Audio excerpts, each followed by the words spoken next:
And so I absolutely felt so lonely. I say in the book, lonely is love with nowhere to go. People have said in the past that grief is love with nowhere to go. I think that feeling lonely is love with nowhere to go. You have a sense of passion, love that you want to give to something, someone.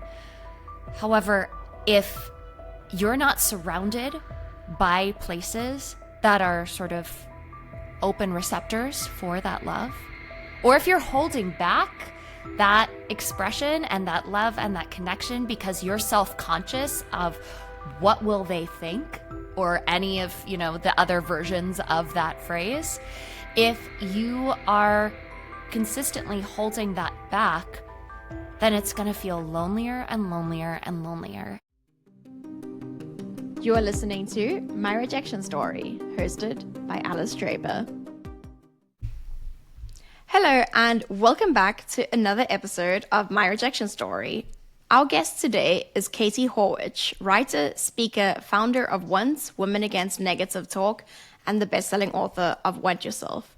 Katie has built a career around helping people change their inner dialogue. But before she did that, she had to confront the noise on her own. Katie, welcome to My Rejection Story. I'm so happy to be here. Thank you for having me, Alice. I am also so excited for our conversation. So I love to kind of jump to the past a little bit when I start conversations off. So I know that you were once in a slightly different world. I think it was musical theater was a big part of your identity, and you made a shift to editorial and journalism. Can you take us back to the moment where you realized you didn't want to keep chasing a dream that you had been chasing for some time? Yeah, it's funny because whenever I talk about this, we're talking on My Rejection Story right now. And many times people will say, oh, it's because the rejection was so hard, wasn't it? And that actually is not what I felt was the thing that was getting me down. It was more about personal alignment. So I think the way that we think of, especially in Western society, the way that we think of success and the way that we think of the journey that we're supposed to take, doing air quotes here, that's ingrained in us from a really, really young age. And depending on what sort of career path you have your sights set on, that idea of what success looks like is sort of predetermined at a very young age. So like you said, I began my career in musical theater because that, like many musical theater people and theater kids, was the thing that I decided I was going to do when I was 11 years old, 12 years old. Here in the States and, over the pond in the UK, it's the West End. Here it's Broadway. That was the dream, right? That was the thing that signaled success. Yeah. For me, I was, yes, a musical theater major in college and university, but I was also interested in many different things. I was interested in sociology. I took a class called sociocultural anthropology in school, and I almost double majored. I loved it so much. So when I got out of school, I started to get work right away. And what I realized was that I actually was more interested in the personal connections that I was making, and also my own journey that I was going on at the time, than I was doing the gig, booking the thing. And I'm from LA. I was in LA at the time. LA has some incredible theater, and also it's mostly a TV and film. It's an on-camera town. And I was starting to get on-camera work, but I loved theater. And that was around the early 2000s, the early aughts, if you will. And it was when the wellness as we know it space was just emerging. Now, when I was in school, I suffered with a whole host of eating disorders, mental illnesses. They were all ways for me to find a sense of control where I didn't feel control, and also, was informed by the environments I was surrounded by, the people who would bond over negativity, the models that I saw in the media of what it meant to be a woman, what a woman should look like. It was like the perfect storm sort of developed, like a lot of people experience when they're in college or they go away from home for the very first time. So I had started to get into this thing called self-talk, this idea of the story that we're telling ourselves 24/7 as we walk through the world, as I was in my sort of 2 steps forward, 1 step back journey in my own recovery. So fast forward to when I graduated and I was starting to get work as an actor, I was hyper aware of the self-talk and the negative self-talk that not only I experienced, but that I noticed being reinforced around me. And I felt called to really help people with things that I struggled with, but also, like, we hear so often that we should talk to ourselves like we should a best friend, or we just want to be kinder to ourselves this year. And I became obsessed with this question of, why do so many of us say that? And yet it's so hard to do. And as I started to dig deeper and deeper into that, I became, like I said, interested in sort of the mindset portion of the wellness industry that was emerging.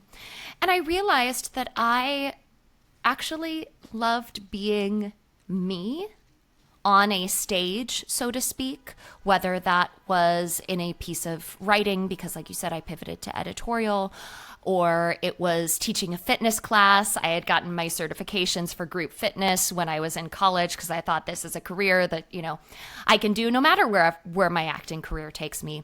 I'd become way more passionate about being myself on a stage than I was being a character on a stage.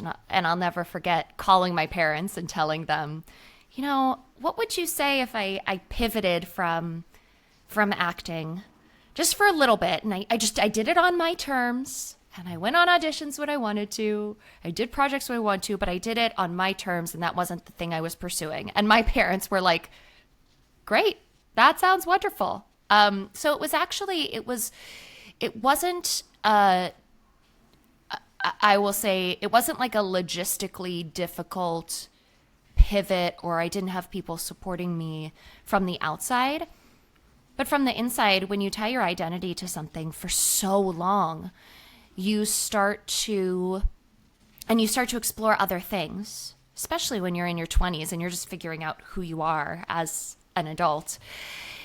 You start to question whether you wasted time, or if everything you just did sort of was for naught, and then what you're going to do next. Yeah. You've touched on so much here, and I really want to dive into some of it a little bit deeper. I think I'm thinking of words like self-trust and uncertainty, because when you made that decision to pivot, you didn't know what was next. You didn't know, how it would unfold in the way that you do now with the perspective of hindsight. So in hindsight, it can look like such a good decision.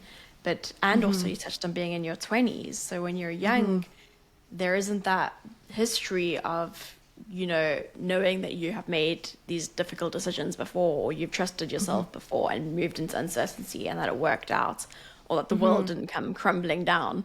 I think that, being early 20s, there's less evidence because there's just less experience. Less life experience. Yeah. And so many of us in our 20s, we are, and, I am certainly not the first person to say this, but we are sort of conditioned to believe that we should have everything figured out in our 20s.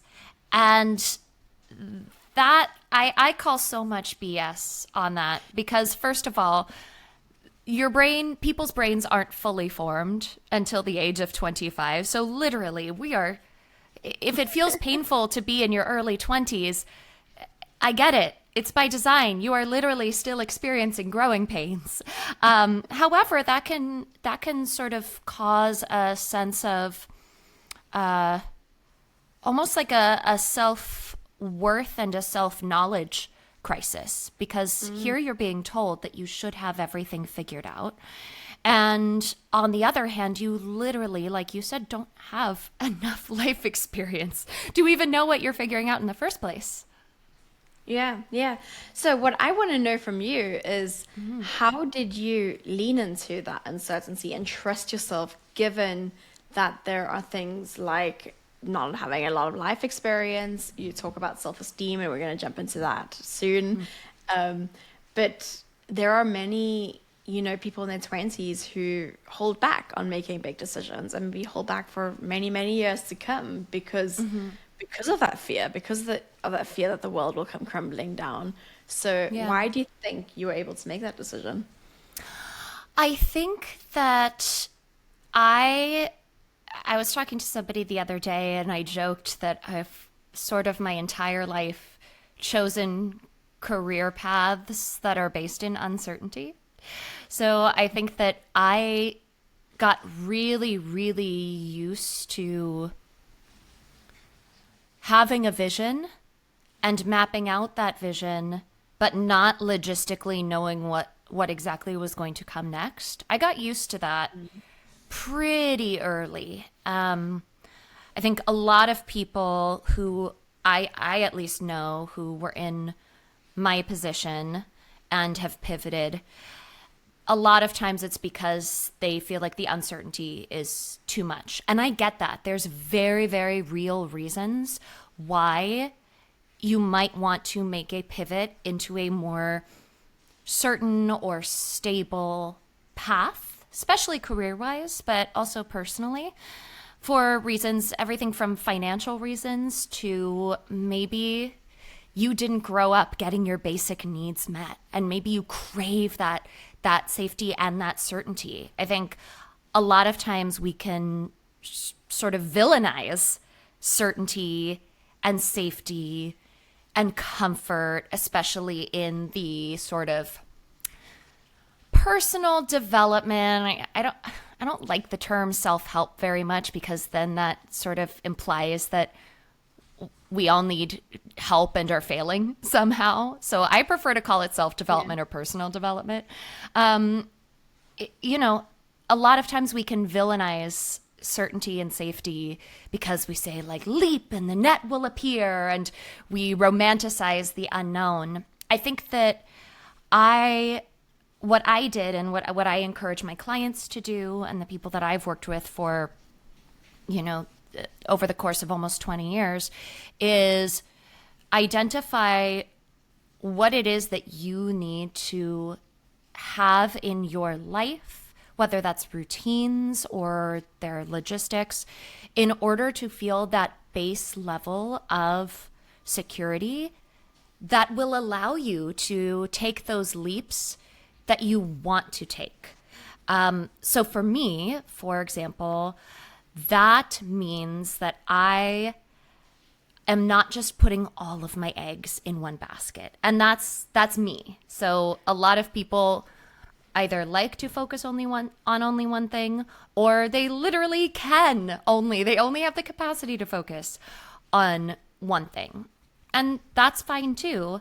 However, for me, I need to know that I view my path as sort of a portfolio. And in that portfolio, I have many different, I'm going to make an investment analogy. I am not some sort of savvy investor, but I have different properties, I have different assets in my portfolio that I tap in and out of based on what is needed. So like I said, for example, that I got my fitness certification. I've gone through periods where I have been a manager at fitness clubs and gyms. I've gone through periods of time where I've been teaching 10 to 15 classes a week. I've also gone through times where I haven't been doing any of that, like when I was writing my book. And that I was lucky enough to get a solid advance. A lot of authors do not. I was fortunate enough to get a solid enough advance that allowed me to pare down on the investment in the fitness area of my portfolio and more in the author area of my portfolio. So I think having those different puzzle pieces in place that you can sort of move around in a way that feels good and not overwhelming to you, that is a huge, huge thing that I don't hear enough people talking about. Yeah, I'm so glad because just as you said, you don't hear enough people. I think you might be one of the first that has brought in the words routines and logistics around uncertainty. And I think that this is so important. So I think that where it's really, like leaning into what is in our control versus obviously we know the things that are not in our control if we're leaning into something uncertain, but what is in your control. So I love the idea of having all these different puzzle pieces and these different things that you have that so that you know that whatever it is you're doing that's uncertain is not the only thing you have. And as you were talking, I was just thinking it's not just career. It can also be like I have friends and family and a partner who love me and can support me. And as I kind of navigate the stage, I know that it's not just me. I have this kind of whole network of people who have my back. So. Yes, I love that you brought that up, and the friend piece and the relationship, the community piece is so important because we're not meant to do any of this alone. I don't care how independent you are, how introverted you are.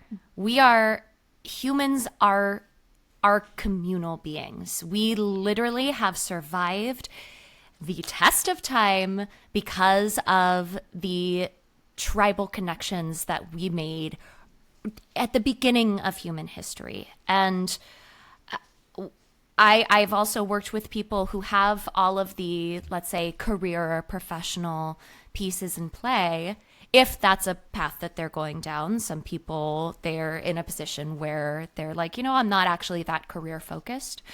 But for the people who are, I have worked with people who feel so unfulfilled. I'm double clicking into the idea of fulfillment lately. It's just been taking up all of my brain space.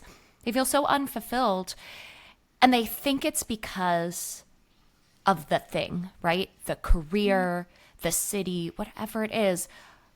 But really, when we dig deeper into what's going on, it's that maybe the people that they're surrounding themselves with are people that reflect a past version of who they are.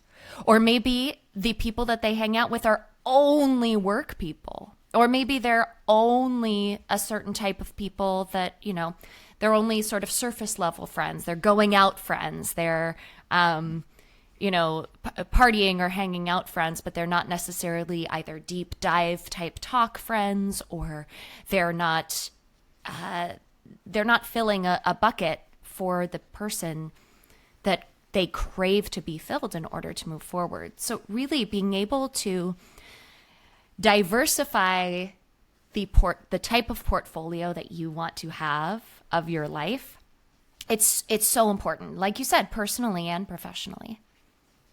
I completely agree. So one of the pillars I always talk about on this podcast is community. And I think that's why we hate rejection so much, because rejection inherently feels like it's threatening that sense of community we have.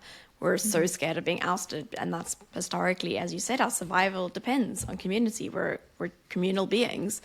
But as you're talking about, people who feel unfulfilled and lack of community, I agree, firstly. I think that, there's many cases where people kind of climb the ladder of whatever sort of ladder they're climbing, whether that's professionally or personally or what otherwise, and get to the top and realize they're miserable. And often it stems to lack of connection.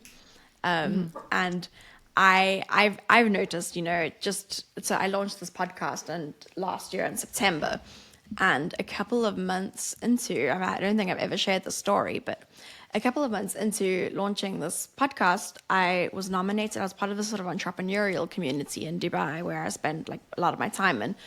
And I was nominated for an award for the podcast. And then I got given an award. It was like the podcasting award of the community. It's amazing. Yeah, and so like that, the podcast was like my passion Mm-hmm. project. But last year, before it even launched, my team and I spent like 5 months planning for the launch. So much heart went into it, and I just knew like I was so like obsessed with this vision. And getting that award, I felt really sad in the car ride home. And I couldn't pinpoint what it was because I was like, do I not care about the podcast? And I was like, no, I Yeah. do care about the podcast. So why am I sad? And I'm kind of like theorizing it. And my theory, as it stands now, was a form of loneliness. And the form of loneliness was showing up in that the people I was around who I felt like recognized this, I didn't feel like were people who fully understood me or fully understood the product I was creating. I felt like they were Mm-hmm. seeing, I think it was like a kind of value alignment. A lot of the values in Dubai is quite a lonely place. So I feel like a lot more connected, for example, with my friends and fellow entrepreneurs from the US, because I have a very US community, and in South Africa. So yeah, so I kind of diagnosed it as like the interactions I feel like are very surface level. And so I feel like the recognition I'm getting is not a recognition for the full breadth of work. The full That's my package. diagnosis. Yeah. Yeah, that's really, really interesting. What did you do, if anything, when you pinpointed that sense of loneliness, that idea? Well, I mean, I realized like I need more of my people in the space, and that's the goal. I mean, that's what, that I think that's probably for me been the hardest part of relocating is that it is much easier to connect with people who share like the same sort of cultural background as you.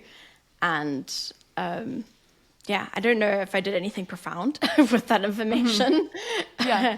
I I do value connection a lot, but I just wanted to like highlight to your point that having that community, and I mean that's a huge area that I think all of us that is so important to all of us, and Yeah. we either I am very intentional about nurturing the community that I do have, but it is just interesting how I can show up. And I had a talk to a friend as well who said something similar about traveling and feeling like a kind of disconnect to many of her colleagues, and not recognizing what was wrong, and that it was a similar diagnosis. Like all she wanted to do was, but when she travels with her family and her baby, it feels so much better because there is like now like a kind of connection to, so the work has purpose because of the connection to the people.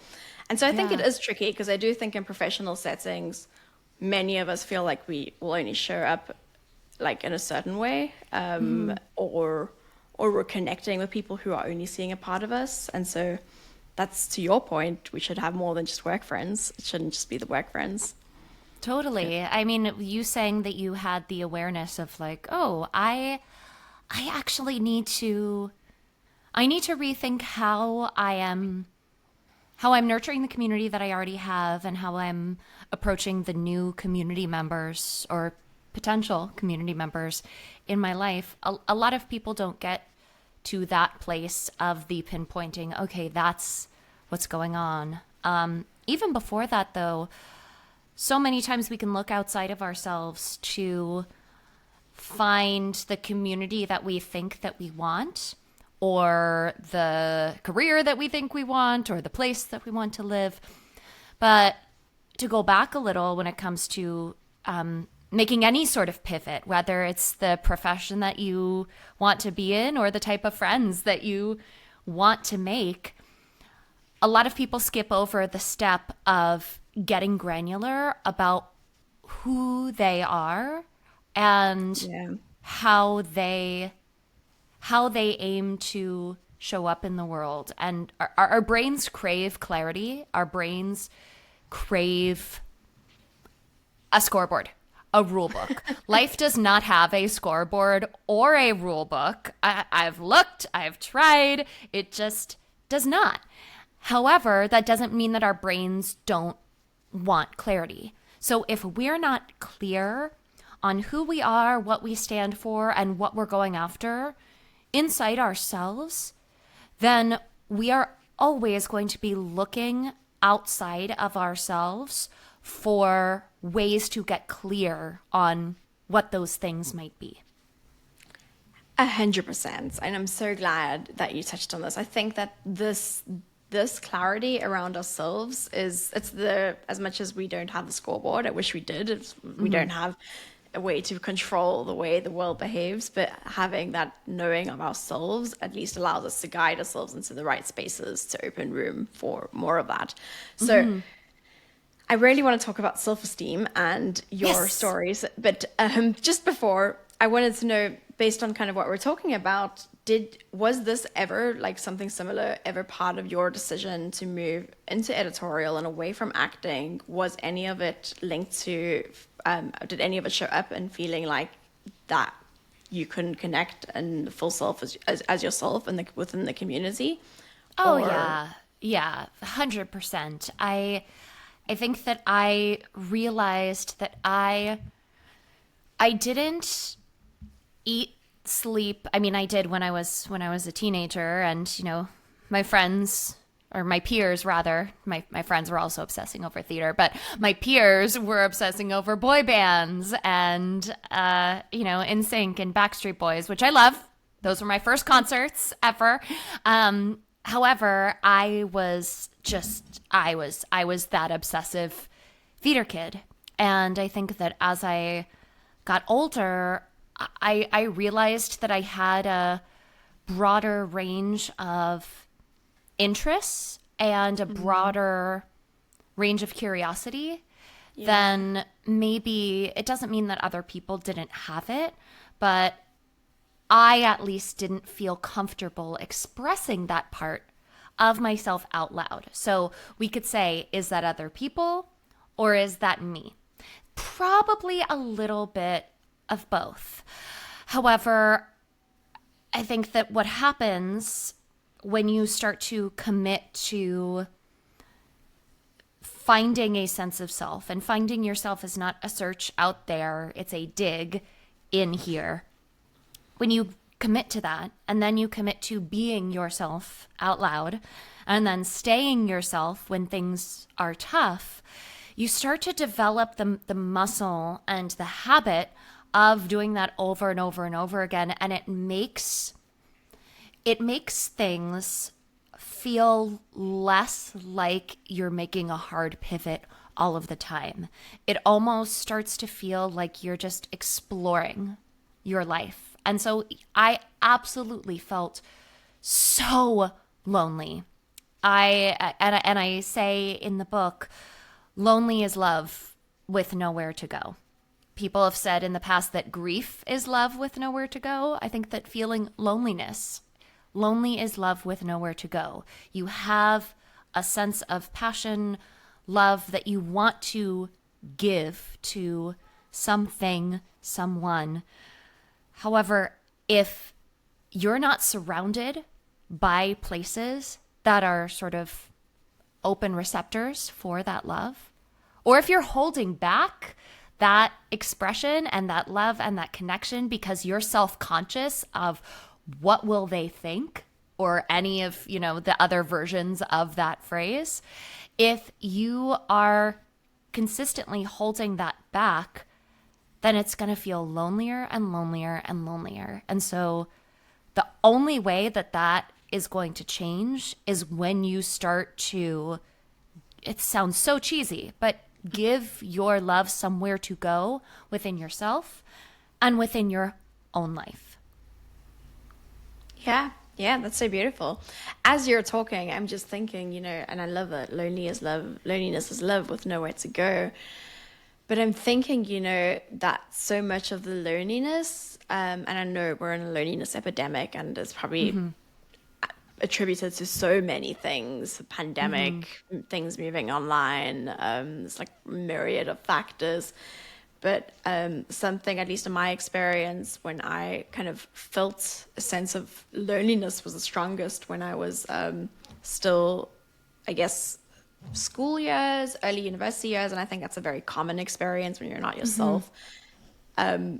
Once I had formed a connection, which actually gave me the confidence to be myself, that was like when I stopped feeling lonely, because I was now brave enough to be vulnerable, to be myself, to say the things that I wanted to say, to stop masking and trying to be a copy paste of everyone around me. As you're talking, I was just kind of thinking, like knowing, having that love within is what's needed to be yourself. And I mean, like, being yourself is how you allow connection to happen, because otherwise they're connecting with a different version of you. They're not connecting with the version you want to be seen or connected to. Yeah, and when people talk about self-love, just to clarify, I'm not saying you are just like making heart eye emojis at yourself all day, every day. I am talking more about the type of love that is unconditional. So if people are listening, whether it's a person in their lives or maybe it's their dog or their cat, I would encourage people to think about the individuals in their life that they would say, I love that person unconditionally. And then ask yourself, do I always like them? Do I always like their decisions? Do I always like what they're doing? I pressed the mute button on my mic as you were talking a few moments ago because my dog was barking in the background. Man, I love that pup so unconditionally. And I'm like, I don't like that you were barking right now. When we talk about unconditional love, that doesn't mean unconditional like. And so why do we expect that we are always going to unconditionally like parts of ourselves, whether that's physical, mental, emotional, the way that we respond, the things that we say, the way that we act, the choices that we make? And so in my work, I really try to encourage people to tease apart the loving and the liking of it all and reframe self-love in a way that is way more sustainable, because it is not sustainable to believe that you are going to like everything about yourself all the time. That is so important. And why don't more people talk about that? Because, Yeah. yes, like, you're so right. There is no person or dog even that I like all the time, no matter how much I love them. There's going to be moments. And so, yeah, I know that there are moments when I don't like myself, that I kind of am like, well, why am I not accepting myself? Why am I not accepting? And it's not, I guess the whole self, it's just that one part. So yeah, that's so important. And it's actually, just because you said the word accepting, I just want to pepper this in. When people are like, well, why shouldn't I? I should accept myself exactly for who I am. I personally, me, Katie speaking, I think that it's okay to have certain behavior of yours be unacceptable. I believe that it is okay to have, and healthy, to have standards for yourself. And sometimes what you are going to do is not meet those standards. And you can say that is unacceptable. I accept that this is a part of the human experience. But to me, that is not acceptable behavior for my own standards. And so what I am going to do then is work to be in more alignment with myself, be in more integrity with myself. Integrity is when the idea of what you want to do and then what you actually do, who you think you are and who you actually are, when they're fully aligned. They're not a Venn diagram, they're a full circle. And so I just wanted to tap into that because, again, that word sort of self-acceptance, I think there's a larger conversation around that. And some of these words like acceptance, self-acceptance, or self-compassion, or self-love, over really the last 10, 15 years especially, have been so watered down to make us believe that we shouldn't hold ourselves to our own standards, or we should, give ourselves passes when, no, maybe we should take some accountability. Yeah, I completely agree. And it's, as you're talking, it's making me think of, I think a lot of people will relate to this, but have you ever had a friend who has gone through a therapy journey and therapy is so important and so helpful, but sometimes someone encounters a therapist who just affirms everything about them. And so their like self-acceptance journey is that they should just like I guess cut anyone out who doesn't agree with them. And I Hmm. think what you're saying, having standards for yourself, I mean, that's where growth happens. Like, no human being is a perfect human being. No person living is not going to hurt someone or do something that is not in alignment with them. I think that that's a very much part of the human experience. And how boring if we couldn't grow from that. How boring if we couldn't change and evolve and learn to be better, show up better the next time we show up. Absolutely. And that's something that, especially as, we've seen it a lot through social media and the algorithms that we see on social media. The algorithm is just responding to us. The algorithms, whether it's Instagram, TikTok, whatever, is responding to whatever we give it. And so if we are really responding to sort of that self-affirming content, if you will, it's going to show us more of that. And now we're Yeah. seeing it in AI where you really, just like the algorithm, where you really have to train algorithms to help you out. You have to train AI and ChatGPT or whatever you use to talk to you in a way that's actually helpful. And that requires a lot of self-awareness. Oh my gosh, you just touched on something that I think is really scary, which is people using ChatGPT as their As therapist or using therapist. AI as their therapist. Because like I do not trust ChatGPT to give me an objective opinion on anything because Mm-hmm. ChatGPT tells me what I want to hear. And to use ChatGPT as a therapist, ChatGPT is not going to have that objective lens to Mm-hmm. say to sort of help you self improve. Like I think, I mean, people run experiments, but you can tell ChatGPT a story about your ex relationship, and ChatGPT is just going to be like they're the villain and you are perfect, and everything you did is right and everything they did is wrong. And obviously, that's nice to hear, but it's like very little perspective or growth is going to come from that.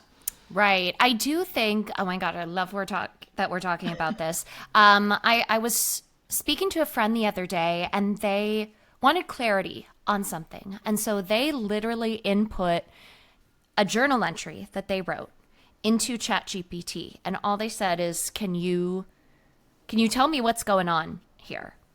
That I actually believe can be helpful because that can help you get clarity. But when it comes to the nuance, that is where that is where AI loses out on humans and on life because again, it's built to respond, it's built to collect data and create systems and therefore answers based on the data that it's given and the data that it sort of scans. It's a really great aggregation of Yeah. all of the things it can find on the internet and then anything that if you have an account that, you feed it. But I'll give a story. So a few years ago, I'd say it was about 4 years ago now, I was diagnosed with OCD, generalized anxiety and OCD. I got a diagnosis because I was experiencing multiple different symptoms, but I was experiencing like what felt like untenable fatigue. That I was so tired for what seems like no reason at all. And so, long story short, I talked to a psychiatrist, got this diagnosis, and I, since then, that was 4 years ago, have sought out OCD specific treatment, therapy. I graduated from that. I did ERP, which is an exposure response prevention therapy. And I'm now very aware of how to not only manage my OCD, but I'm very aware when it starts to flare up. So I was doing something, I forget what it was, and I'm not anti AI. I am not anti technology. I was using some system to help me figure out something that was really, really important to me. And I got the answer. And then I asked another question and it gave an answer. And I said, because it saves things to memory, FYI, I have OCD. Can you make sure that you are not simply giving me reassurance? And if it seems like I keep asking for reassurance, because that's actually an OCD compulsion of if you're obsessing over something, the compulsion is to ask for reassurance, and it's just, your brain can't get enough reassurance, and so it just keeps the cycle going. So I asked AI to call me out on if I am asking for too much reassurance.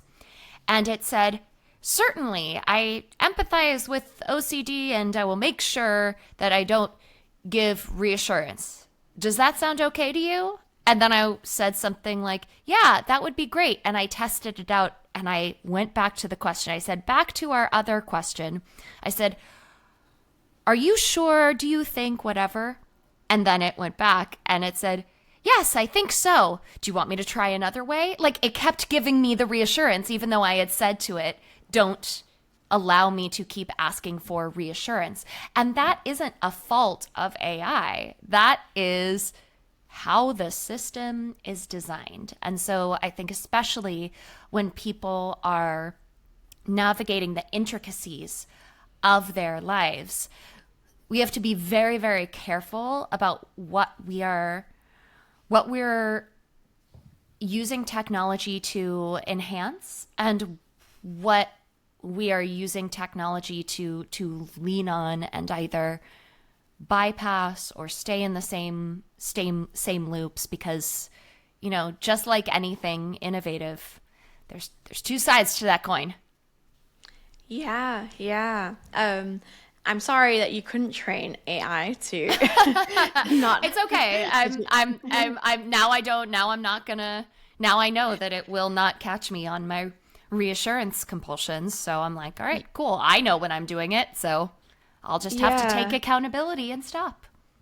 Yeah. To your point, I think I use ChatGPT as like my second brain. I probably trusted it with far too much information. But I got really concerned actually when a friend told me they were using it as a therapist. And then I saw this TikTok and all the comment sections, there was just tons and tons of people talking about the relationship they had with their AI and how much the AI kind of basically like guided them and counseled them through everything. And it just, it kind of like brought up stuff where it's like, what, to your point, I've read that AI is trained to have responses that we like. So, we like being reassured. We like hearing nice things about ourselves, but that does not make AI an objective player that can help us see our blind spots or the things that we should work on. And as long as we're aware of that when we use it, then I think that would be an important thing. Yeah. But so you've shared that in your teens and your 20s, you struggled with eating disorders. And I'm curious to know kind of your identity journey. I saw in some of your work that 76% of girls feel confidence in their creativity when they're young, but they lose it as they grow. And 72% feel burdened by the need to be perfect. So I'm wondering, like, was eating disorder kind of part of like the perfectionism? What was your journey with identity when you were growing up? Yeah, I mean, if we're talking about sort of the eating disorder aspect, there's a lot of connections and a lot of studies between the link between eating disorders and OCD, just because we did bring it up just now, where eating disorders can come about almost as a compulsion for whatever the obsession is. And oftentimes, the obsession is not about the body. Like, eating disorders are mental illnesses. They are only a fraction of the time about actually what is going on in your body. It definitely happens, but a lot of times when you talk to eating disorder therapists, organizations, a lot of that, it's sort of like a perfect storm that has erupted. So whether that is another sort of coexisting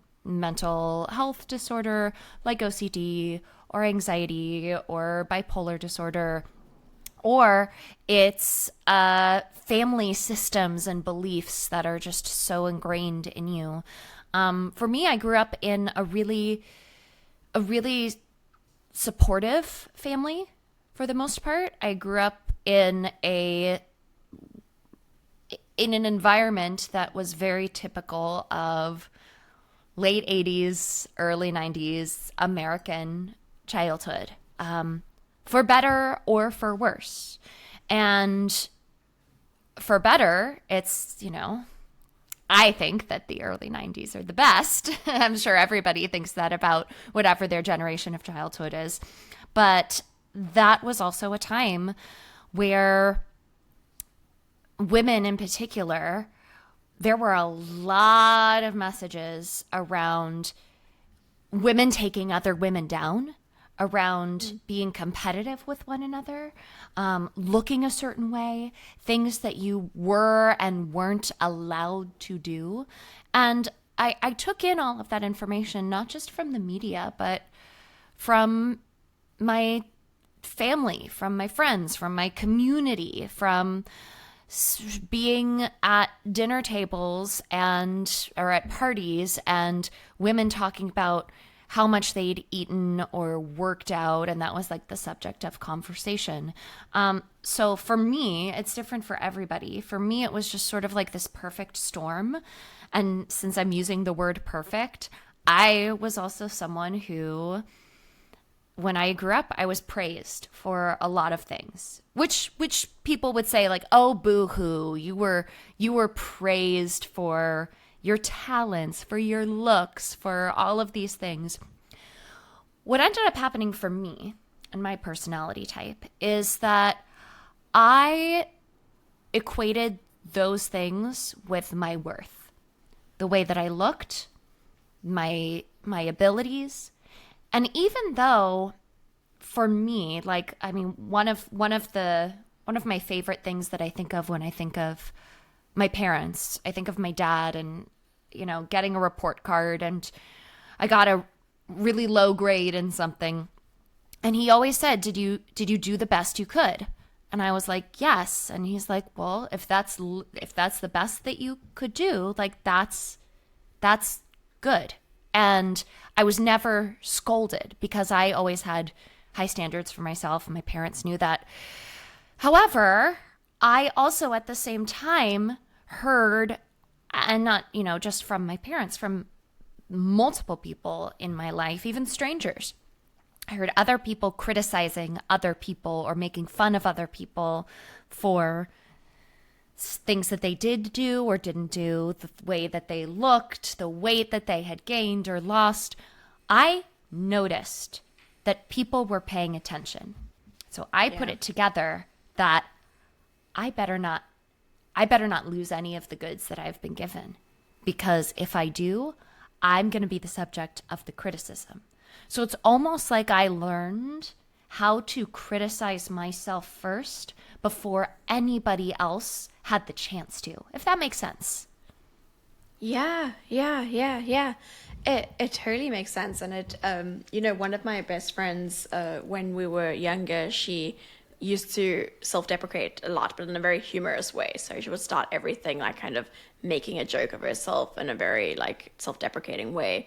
And that was actually a defense mechanism because it was the stuff that she thought was insecure about, or that people had previously kind of pointed at and made fun of. And it was like, well, if I make fun of myself first, then I've taken away the power. You can't do it. So that's what I'm thinking of as you share that story. Yeah. And that's how negative self-talk patterns are reinforced. I like to say that the words that we speak on the inside are very similar to the words that we speak on the outside if we just pay attention. And so how do you become fluent? I think of self-talk is neutral to begin with. We talk about positive self-talk and negative self-talk, but self-talk as it is just, it's neutral. It's what we do with the information that we get in that self-talk that informs what we do next and next and next and next. So if you have become fluent, like I did, in negative self-talk, if we're thinking of self-talk simply like a language, how do you become fluent in a language? Well, you practice it on the inside and you practice it on the outside. If you are just taking tests, like I took Spanish in high school, if you're just taking tests and writing things down and doing everything in your brain, that's actually not going to get you fluent. And so what a lot of language teachers in school will do, especially as you advance, they say you can only speak that language in class because they're trying to help you become fluent in language. So if we take that logic, then if we want to become more fluent in negative self-talk, then we're going to overamp on self-deprecation. Like, we can't be surprised when we are chronic self-deprecators that our self-talk is so negative, because that's what we're becoming fluent in. Similarly, if we want to become fluent in a more supportive self-talk patterns, supportive self-talk language, we can do the same. It's about what we think, what we envision, and it's also about what we practice out loud. So I always tell people who struggle with their self-talk, one of the easiest things that you can start to do to start to become fluent in that language is give compliments. And give compliments to people freely, give people compliments without expecting anything back, give specific compliments, specific, sincere, and supportive compliments to people, and resist the urge to either apologize or negate the compliment by saying something like, well, I don't know if that's weird, but, or it might be just me, but, or, saying these things that sort of minimize, like, this is a podcast all about rejection. A lot of times we will self-reject before anyone else has the chance to reject us because it's our brains trying to keep us safe and held. So if we can start to give compliments that are sincere, specific, supportive, and do that without any sort of rejection proofing that we're building around those compliments, then, maybe you start to give compliments to yourself without those stipulations. And then you start to become fluent. Again, you're doing it inside and outside. You start to become fluent slowly in the language that you actually want to be speaking versus the language that you never intended on learning in the first place. I love this. So giving compliments, receiving compliments are hard. And I actually saw, I think it was in one of your news clips, that 50% of people do not hold back on compliments that they think, which is crazy. But I can totally see that from a rejection lens, is that if I give this compliment and it is not well received, I will feel the sting. And, and that is a risk with anything that, not everyone receives the things that we do. But isn't it so much nicer to know that you're a person that goes out and shares the compliments on your mind? So I'll say, Katie, as a sincere, I hope, tell me if it meets the criteria. Actually, you can dissect this, and I know we're going to wrap up soon, but I love it. As a podcast guest, what I really appreciate in a podcast guest is someone who has not long-winded answers, so there's a little bit of back and forth, and it's informative. It includes some personal stories. So I would say that you have been a phenomenal podcast guest today. So that's my compliment. Alice, thank you so much. That means so much to me, especially for someone who has their own podcast. I know how much work goes into creating a single episode. This is work that people who are listening don't even know about. And that's why so many people say, oh yeah, I could start a podcast. And then they don't realize the care that is taken by the host when it comes to every single guest in every single episode. And so I know how much it takes. Thank you so much for having me on. And thank you so much for holding the space as a host for me and also for all the people who are listening. Thank you for accepting that in such a wonderful way. And I have an urge when someone compliments me to deflect. It's like really like I just Uh-huh. get immediately uncomfortable, want to shrink, and then I want to say something dismissive. And so you just accepted that in such a wonderful way and made me feel really good. And I would have felt really awkward if you deflected that compliment. Oh, So yeah, yeah, exactly. for anyone listening who doesn't know how to accept a compliment yet, this is my second to last question. Yes. Do you have any tips on how they could do better and accept that Absolutely. compliment? Absolutely. So we'll either deflect, or a lot of times, I know that I have been guilty of this in the past for sure, we'll play compliment ping pong. And when I say compliment ping pong, I mean that there's actually no thanks involved. It's like if you were to say to me, Katie, I mean, I'm wearing my hair up in a bun today, but if you were to say, oh, Katie, I love your hair in a bun. I love the slicked back look. And I would say, oh my gosh, Alice, I love your hair. I love it down. I actually haven't received that compliment. And so if people were listening and they're like, well, didn't you just play compliment ping pong? First of all, the relationship between a host and a guest, it takes two to make an episode work. And so I wanted to reflect that for anyone listening.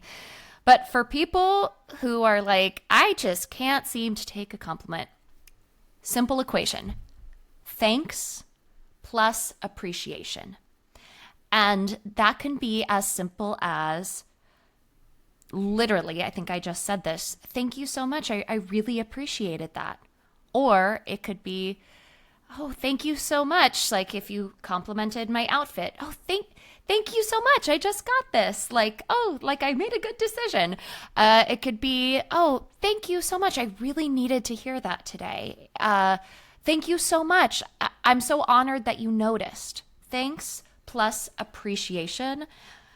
It might feel hard at first to add more onto that, whether that's the deflecting, the self-deprecating. Start to practice it. And when you know what you're practicing, that's when it starts to sink into your system. It goes back to our points around clarity. Once we can get clarity on what we're doing, and to make it even bigger, who we're actually aiming to be, that's when things can start to fall into place. Compliments and otherwise. It's such a simple formula. Thank you plus appreciation. And I loved, when I mentioned you being a great podcast guest, I loved you kind of commenting on knowing how much work goes into planning an episode, because it gives, I don't know, it gives a context. And I know because I've noticed myself deflecting, and I've been like, hey, what am I going to do instead? And my brain kind of was like, do I just say thank you? That feels like really rude or like entitled. So that's such a great formula. Yeah, thanks Katie, plus appreciation. it's fabulous and easy to remember, very sticky. So Yeah. take it with you. Katie, this interview has been fabulous. And thank you for being here and taking the time. For anyone listening who wants to connect with you, read your book, get involved with your work, or work with you otherwise, where should they start? And any way you can direct them? Yes, so I am very findable on the internet. I am Katie Horwitch. You can find me on Instagram, all the social medias. It's just my name. You can find my book. It's called Want Yourself, Shift Your Self-Talk, and Unearth the Strength in Who You Were All Along. Wherever books are sold, it's also available on ebook and on audiobook. You can also listen to my podcast, which is called The Wantcast. It's the Women Against Negative Talk podcast. It has been around for 10 years now, which is just, it blows my mind. And you can find more about me and my work. Oh, I'm also on YouTube. That's sort of a new thing. But you can find out more about me and my work at katiehorwitch.com and dig into all things want at womenagainstnegativetalk.com. We will have all of this linked in the show notes. Katie, thank you so much again for being here. Thank you so much for having me. This was My Rejection Story, hosted by me, Alice Draper.